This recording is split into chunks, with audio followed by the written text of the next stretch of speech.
सलग तिसऱ्या दिवशी उपराजधानी नागपूरमध्ये जे आहे ते मुसळधार पाऊस सुरूच आहे। त्यामुळे नागपूरच्या सकल भागामध्ये आहे ते पाणीच पाणी साचल्याचं दृश्य सध्या नागपूरमध्ये आहे। मी सध्याला नागपूरच्या डॉक्टर बाबासाहेब विमानतळ कडे जाणाऱ्या मुख्य रस्त्यावरती आहे। या ठिकाणी जर पाहाल तर आपण या मुख्य रस्त्याच्या एका बाजूला पूर्ण तलावाचं स्वरूप जे आहे ते या ठिकाणी आलेलं आहे। जवळपास 2 ते 3 फूट पाणी जे आहे ते या ठिकाणी रस्त्यावर साचले गेले आहे। त्यामुळे एका बाजूने प्रशासनाकडून जे आहे ते बॅरिकेडिंग एकूणच लावण्यात आले आहे, तर एका बाजूने जे आहे ते रस्ता या ठिकाणी चालू ठेवण्यात आले आहे। मात्र आपण दृश्यांमध्ये पाहाल तर दोन्ही रस्त्यांवरती आहे ते मोठ्या प्रमाणामध्ये या ठिकाणी पाणी साचले गेले आहे।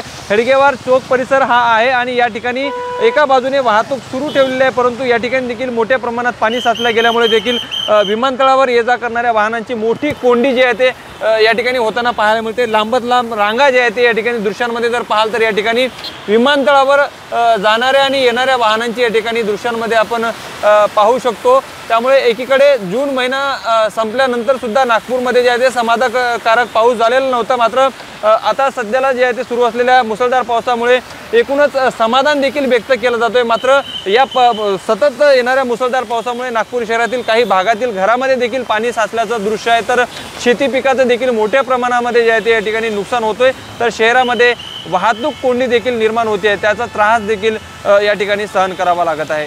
लोकशाही मराठी करता मी ज्ञानेश्वर पवार, नागपूर।